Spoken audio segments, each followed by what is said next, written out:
नमस्कार, मैं गौरव जोशी श्रीमती मोहरी देवी तापड़िया गर्ल्स कॉलेज जसवंतगढ़ के इस यूट्यूब चैनल पर आपका स्वागत करता हूं।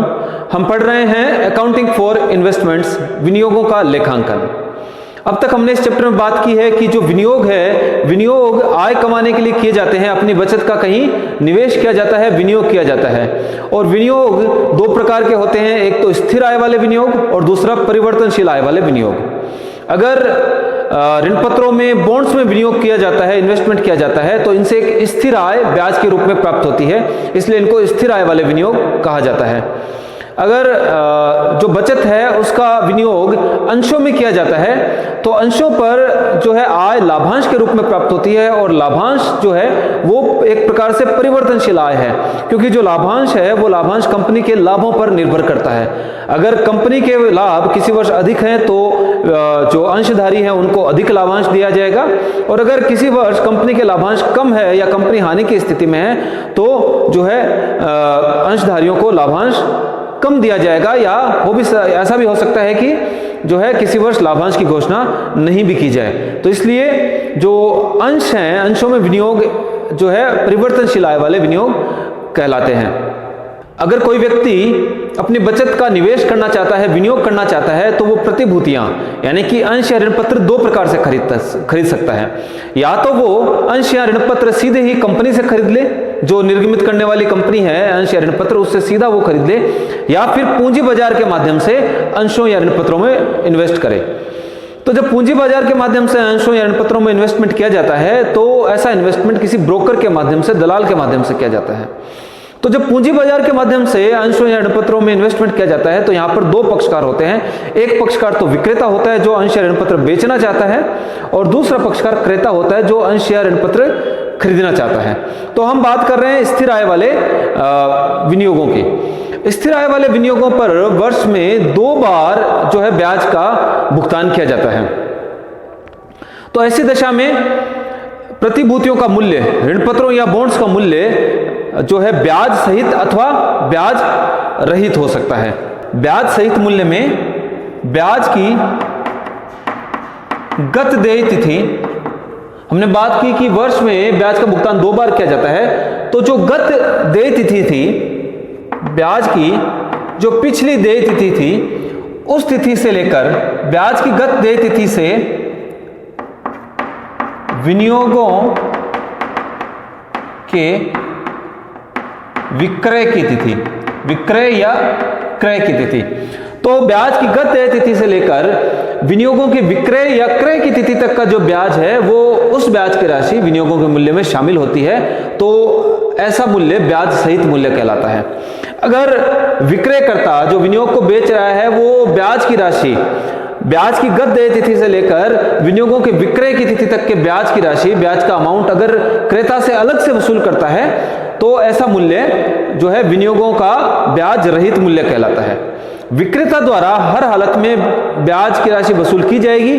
ब्याज की गत देय तिथि से लेकर विनियोगों के विक्रय की तिथि तक के ब्याज की राशि क्रेता से विक्रेता वसूल करेगा, चाहे विनियोगों के मूल्य में वो जोड़कर ब्याज सहित मूल्य के रूप में वसूल करे, या विनियोगों के मूल्य के अलावा विनियोगों को ब्याज रहित मूल्य पर बेच के और ब्याज की राशि चाहे अलग से वसूल करे। लेकिन हर हालत में विक्रेता द्वारा ब्याज की राशि विक्रेता से वसूल की जाएगी, क्योंकि अगली देय तिथि को पूरे 6 महीने की ब्याज की राशि क्रेता को ही प्राप्त होगी। इसलिए ब्याज की गत देय तिथि से विनियोगों के विक्रय की तिथि तक का ब्याज का हकदार विक्रेता है, इसलिए विक्रेता ब्याज की गत देय तिथि से लेकर विनियोगों के विक्रय की तिथि तक का ब्याज क्रेता से वसूल करता है। फिर आगे हमने बात की थी कि किस प्रकार से जो क्रय और विक्रय का लेखांकन क्रेता और विक्रेता की पुस्तकों में किया जाता है। इसके संबंध में हमने जनरल प्रविष्टियां देखी थी। आज हम एक प्रैक्टिकल क्वेश्चन सोल्व करके देखते हैं। पहला क्वेश्चन है, रीता ने अर्चना से मनन लिमिटेड के 6% ऋण पत्र जो 100 रुपए वाले हैं, रुपए 110 रुपए 50 पैसे की दर से 1 फरवरी 2018 को ब्याज सहित क्रय किए। रीता क्रेता है, रीता ने अर्चना से क्रय किए हैं, अर्चना विक्रेता है। मनन लिमिटेड एक कंपनी है, तो मनन लिमिटेड के 6% ऋण पत्र ये जो ऋण पत्र है इन पर 6% ब्याज दिया जाता है। तो मनन लिमिटेड के 40 6% ऋण पत्र जो कि 100 रुपए वाले हैं, जिनका अंकित मूल्य 100 रुपए है, 100 रुपए वाले हैं, 110 रुपए 50 पैसे की दर से 110 रुपए 50 पैसे की दर से खरीदे हैं। 100 रुपए वाले ऋण पत्र हैं जिनको 110 रुपए 50 पैसे की दर से 1 फरवरी 2018 को ब्याज सहित मूल्य पर क्रय किए हैं। यानी कि विनियोगों का जो मूल्य 110 रुपए 50 पैसे, इसमें ब्याज की राशि सम्मिलित है। आज 31 मई व 30 नवंबर को देय होता है। वर्ष में 2 बार ब्याज का भुगतान किया जाता है, 31 मई और 30 नवंबर को। स्थिर आय वाले विनियोग हैं क्योंकि ऋण पत्र है जिन पर स्थिर आय प्राप्त हो रही है 6% की दर से। आप इस व्यवहार का लेखा दोनों पक्षकार की पुस्तकों में किस प्रकार करेंगे? तो दोनों पक्षकार क्रेता और विक्रेता की पुस्तकों में हमको इस व्यवहार का लेखा करना है। पुस्तकें प्रतिवर्ष 31 मार्च को तैयार की जाती हैं। तो जो पुस्तकें हैं वो प्रतिवर्ष 31 मार्च को तैयार की जाती है। तो पहले हम in the books of Rita, जो क्रेता है उसकी पुस्तकों में लेखा करेंगे। Actual cost of debentures, debentures की वास्तविक लागत क्या आई है रीटा के लिए खरीदने की, क्योंकि डिबेंचर्स के मूल्य में जो विनियोग है इसके मूल्य में ब्याज की राशि भी सम्मिलित है और दलाली भी चुकाई जा रही है। परचेजिंग कॉस्ट, परचेजिंग कॉस्ट है 40 डिबेंचर्स हैं जिनको 110 रुपए 50 पैसे के हिसाब से खरीदे हैं। 40 डिबेंचर्स हैं जिनको 110 रुपए 50 पैसे के हिसाब से खरीदे हैं 4,420 रुपए में। अब जब इनको खरीदा गया दलाल के माध्यम से, तो दलाल को दलाली चुकाई गई है 0.25%, 1/4%। Brokerage at the rate 0.25%। 4420 का 0.25% ज्ञात कर लेंगे। 4420 का 0.25% होता है 11 रुपए, और इसमें ऐड कर देंगे जीएसटी एट द रेट 18%। तो 11 रुपए का 18%, दलाली पर 18% जीएसटी, तो 11 का 18% होता है 2 रुपया। तो 13 रुपए की इसने जीएसटी सहित दलाली चुकाई है। 4420 में 13 रुपए ऐड कर देंगे तो 4433 रुपए इसकी लागत आई है। जो 110 रुपए 50 पैसे तो 40 डिबेंचर्स पे विक्रेता को अर्चना को चुकाए हैं और ब्रोकर को 13 रुपए दिए हैं, तो 4433 रुपए यानी 4,433 रुपए जो है कुल लागत आई है। इसमें ब्याज की राशि सम्मिलित है। हमने बात की थी कि विक्रेता जो है, विक्रेता ब्याज की गत देय तिथि से विनियोगों के विक्रय की तिथि तक का ब्याज विनियोगों के मूल्य में शामिल करता है, तो ब्याज सहित मूल्य कहलाता है। तो ब्याज की तिथियां हैं 31 मई, मई के बाद 31 मई और फिर है 30 नवंबर, और जो विनियोग खरीदे गए हैं वो खरीदे गए हैं 1 फरवरी को। तो नवंबर के बाद में दिसंबर, 30 दिसंबर 1 महीना, 31 जनवरी और 31 जनवरी के बाद में 1 फरवरी। तो दिसंबर और जनवरी, नवंबर के बाद में दिसंबर और जनवरी, 1 फरवरी को तो विनियोग बेच दिए गए हैं। तो दिसंबर और जनवरी 2 महीने का ब्याज, ब्याज की गत देय तिथि 30 नवंबर ब्याज की देय तिथि थी, गत देय तिथि, और विनियोगों का विक्रय हुआ है 1 फरवरी को। तो ब्याज की गत देय तिथि से लेकर विनियोगों के विक्रय की तिथि तक का जो ब्याज है, विनियोगों के विक्रय की तिथि तक की अवधि का जो ब्याज है वो जो है विनियोगों के मूल्य में शामिल होता है अगर ब्याज सहित मूल्य है तो नवंबर के बाद में दिसंबर और जनवरी, फरवरी में तो 1 फरवरी को तो विनियोग बेच दिए गए हैं, तो दिसंबर और जनवरी 2 महीने का जो ब्याज है वो इन विनियोगों के मूल्य में शामिल है। तो इंटरेस्ट और जो ब्याज है वो अंकित मूल्य पर विनियोगों की फेस वैल्यू पर चुकाया जाता है। तो 40 शेयर्स हैं 100 रुपए वाले, तो 40 डिबेंचर्स हैं 100 रुपए वाले, तो 4000 रुपए के ऋण पत्र हैं और ब्याज की दर है 6%। ये सालाना है, वार्षिक है।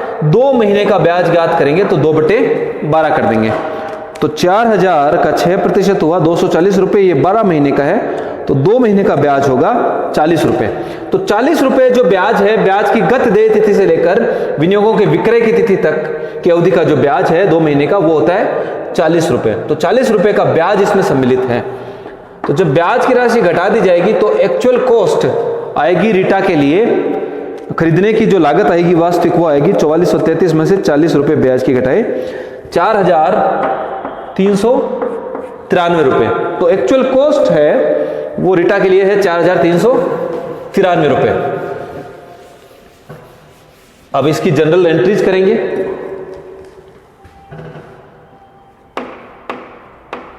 Journal of Rita, general entries होगी, डेट 2018 वर्ष है,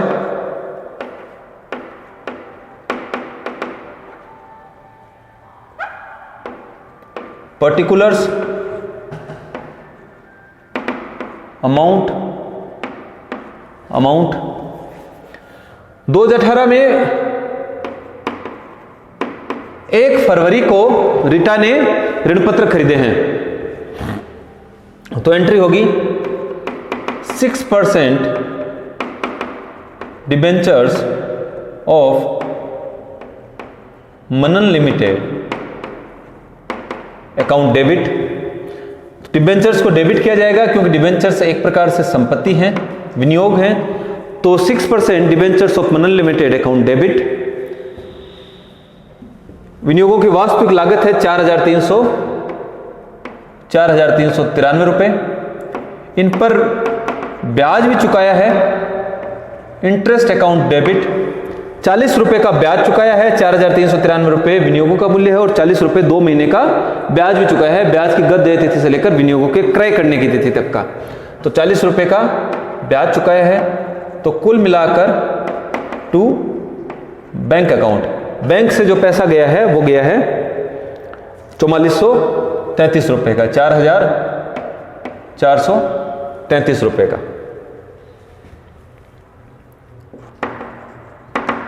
being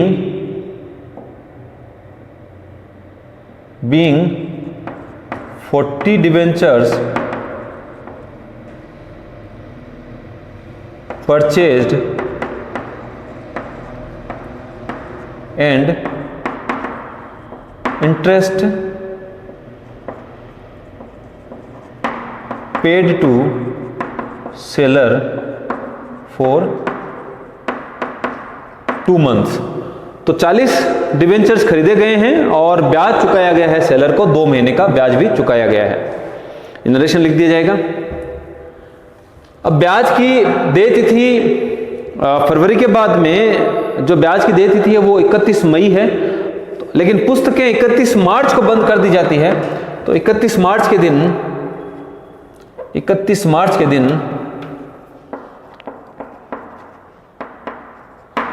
31 मार्च के दिन उपार्जित ब्याज का लेखा होगा। ब्याज की जो गत देय तिथि है वो है 30 नवंबर की। 1 फरवरी को जो है ऋण पत्र खरीदे गए हैं और 31 मार्च को पुस्तकें बंद की जा रही हैं और 31 मार्च के बाद में जो ब्याज की देय तिथि है वो है 31 मई। तो 30 नवंबर के बाद ब्याज की देय तिथि 31 मई है, लेकिन पुस्तकें बंद की जा रही है 31 मार्च को। अब रिटा जो है, रिटा ने 1 फरवरी को ऋण पत्र खरीदे हैं। अब जो अगली देय तिथि आएगी 31 मई की, इस 31 मई के दिन 6 महीने का ब्याज रिटा को प्राप्त होगा, यानी 6 महीने का ब्याज रिटा को दिया जाएगा, क्योंकि ये अब जो ऋण पत्र है वो रिटा के नाम से रजिस्टर्ड हो गए हैं। तो 31 मई को रिटा को जो है ब्याज का भुगतान किया जाएगा। लेकिन रिटा के द्वारा पुस्तकें 31 मार्च को बंद कर ली जाती हैं, तो 30 नवंबर से लेकर 31 मार्च तक का जो ब्याज है वो उपार्जित ब्याज कहलाएगा। और इस उपार्जित ब्याज का लेखांकन वर्ष 2017-18, 1 अप्रैल 2017 से लेकर 31 मार्च 2018 को जो पुस्तकें बंद हो रही है, ये 4 महीने का ब्याज नवंबर से लेकर दिसंबर, जनवरी, फरवरी, मार्च, 4 महीने का ब्याज 30 नवंबर के बाद में 31 मार्च तक का जो ब्याज है वो ब्याज वर्ष 2017-18 से संबंधित है। इसलिए इन 4 महीने का ब्याज उपार्जित ब्याज का लेखा 2017-18 में ही किया जाएगा। तो एंट्री होगी अक्रूड इंटरेस्ट, 4 महीने का ब्याज उपार्जित ब्याज है और उपार्जित ब्याज एक प्रकार से संपत्ति है। तो accrued interest account debit to interest account.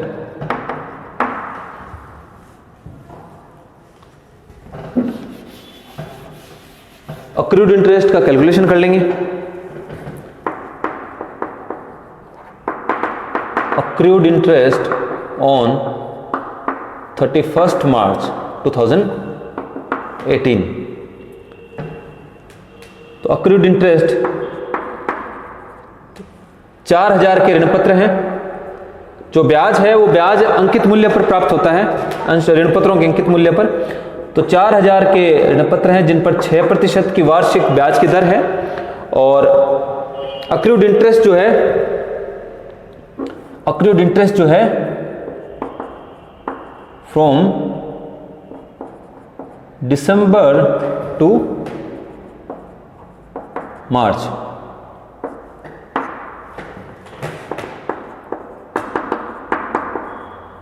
दिसंबर से मार्च का 4 महीने का जो ब्याज है वो कितना बनता है। तो 4000 के ऋण पत्र हैं, 4000 ऋण पत्रों का अंकित मूल्य है जिन पर 6% की दर से वार्षिक ब्याज दिया जाता है। और ये वार्षिक ब्याज 240 रुपये है, 240 रुपये है 12 महीने का। तो 4 महीने का ब्याज कितना होगा, 80 रुपये। तो अक्रूड इंटरेस्ट 31 मार्च के दिन दिसंबर से लेकर मार्च 4 महीने का ब्याज है 80 रुपये। ये पुस्तकों में दिखाया जाएगा, अक्रूड इंटरेस्ट संपत्ति के रूप में है और ये जो इंटरेस्ट है वो लाभ हानि खाते में ट्रांसफर कर दिया जाएगा। 31 मार्च के ही दिन जब पुस्तकें बंद की जाएगी तो जो इंटरेस्ट की राशि है, इंटरेस्ट अमाउंट लाभ हानि खाते में ट्रांसफर कर दिया जाएगा। Interest accrued being interest accrued for 4 months. 31 मार्च के दिन ब्याज की राशि को लाभ हानि खाते में ट्रांसफर कर दिया जाएगा। Profit and loss account. 40 रुपए का ब्याज चुकाया, 80 रुपए का ब्याज उपार्जित हुआ। तो जो अंतर की राशि है 40 रुपए, जो ब्याज का खाता है उसमें अंतर की राशि होगी 40 रुपए। तो 40 रुपए का ब्याज लाभ हानि खाते में ट्रांसफर कर दिया जाएगा। Being interest transferred to P&L account. तो इस प्रकार से ये 3 जनरल प्रविष्टियां जो है रीटा की जनरल में की जाएंगी।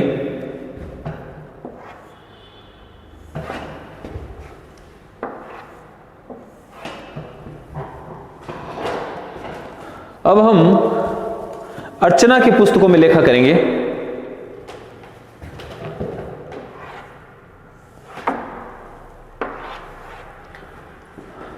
अब हम अर्चना की पुस्तकों में लेखा करेंगे।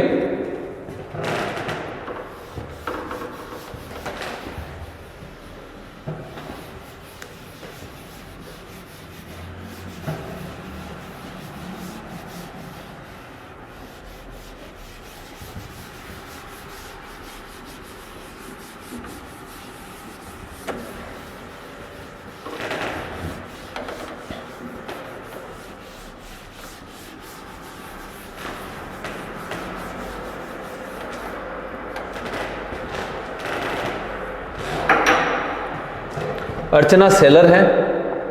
In the books of Archana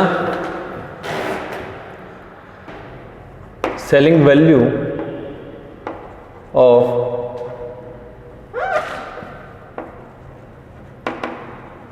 debentures, selling price है 40, डिबेंचर्स हैं 110 रुपये 50 पैसे के हिसाब से इनका विक्रय किया गया है। 40 डिबेंचर्स हैं जिनको 110 रुपये 50 पैसे के हिसाब से विक्रय किया गया है 4,420 रुपये में। इस पर दलाली चुकाई गई है, तो विक्रय मूल्य में से दलाली घटाई जाएगी और क्रय मूल्य में दलाली जोड़ी जाती है। जब क्रेता प्रतिभूतियों का क्रय करता है और दलाली चुकाता है तो उसके क्रय मूल्य में उसकी लागत में शामिल किया जाता है। लेकिन जब विक्रेता द्वारा प्रतिभूतियों का विक्रय किया जाता है तो विक्रय की राशि में से दलाली घटाकर शुद्ध विक्रय मूल्य ज्ञात किया जाता है। तो लेस किया जाएगा ब्रोकरेज @0.25%, 1/4% या फिर 0.25%। तो 4420 का 0.25% होगा 11 रुपये और इसमें जीएसटी जोड़ा जाएगा @18%। तो 11 रुपये का 18% जीएसटी 2 रुपये, तो 13 रुपये की दलाली चुकाई है। तो 4420 विक्रय मूल्य है जिस पर 13 रुपये की दलाली चुकाई है विक्रेता ने, तो उसको 4407 रुपये 4,407 रुपये प्राप्त हुए हैं। और इस 4,407 रुपये में 2 महीने का ब्याज भी शामिल है। ब्याज की गत देय तिथि से लेकर विनियोगों के विक्रय की तिथि, यानी कि 1 फरवरी को विनियोगों का विक्रय हुआ है और ब्याज की गत देय तिथि है 30 नवंबर। दिसंबर और जनवरी 2 महीने का ब्याज भी इसमें शामिल है। 4000 के डिबेंचर्स हैं जिन पर 6% की दर से ब्याज का भुगतान किया जाता है, ये सालाना है। तो 2 महीने का ब्याज कितना होगा? तो 4000 का 6% 240 रुपये, जो कि 12 महीने का है। 1 महीने का 20 रुपये है, 2 महीने का 40 रुपये ब्याज है, जो कि इसमें सम्मिलित है 4407 में। तो 4407 में से 40 रुपये ब्याज के घटा दिए जाएंगे, तो 4367 रुपये सेलिंग वैल्यू है, मतलब विक्रय मूल्य है 4367 रुपये। नेट सेलिंग वैल्यू, शुद्ध विक्रय मूल्य। जनरल एंट्रीज की जाएगी। जनरल ऑफ अर्चना, डेट 2018 वर्ष, फरवरी 1 फरवरी के दिन। पर्टिकुलर्स, 1 फरवरी के दिन विनियोगों का विक्रय हुआ है तो कुछ अमाउंट प्राप्त हुआ है जिसको बैंक अकाउंट डेबिट लिखेंगे। 2, इसमें एक तो ब्याज की राशि प्राप्त हुई है। अब ये ब्याज की राशि चाहे ब्याज सहित विनियोगों के विक्रय पर प्राप्त हो या ब्याज रहित हो, अलग से प्राप्त हो ब्याज की राशि दिखाएंगे। और एक 6% डिबेंचर्स बेचने से प्राप्त हुई है ऑफ मनन लिमिटेड अकाउंट। तो 6% डिबेंचर्स बेचने से प्राप्त हुई है। तो डिबेंचर्स को बेचने से जो शुद्ध विक्रय मूल्य प्राप्त हुआ है, शुद्ध राशि जो प्राप्त हुई है वो हुई है 4367 रुपये की, और 40 रुपये का ब्याज प्राप्त हुआ है 2 महीने का। तो 40 + 4367 रुपये, 4407 रुपये, 4407 रुपये प्राप्त हुए हैं अर्चना को। नरेशन लिख देंगे, being 40 debentures sold and interest for 2 months received from buyer से 2 महीने का ब्याज भी प्राप्त हुआ है और 40 डिबेंचर के विक्रय से भी राशि प्राप्त हुई है। 1 फरवरी के बाद में 31 मार्च को इसकी पुस्तकें बंद की जाएगी। तो जब पुस्तकें 31 मार्च को तैयार की जाएंगी तो ये देखा जाएगा कि डिबेंचर्स हैं, डिबेंचर्स के विक्रय पर कोई लाभ हुआ है अथवा हानि हुई है। तो डिबेंचर्स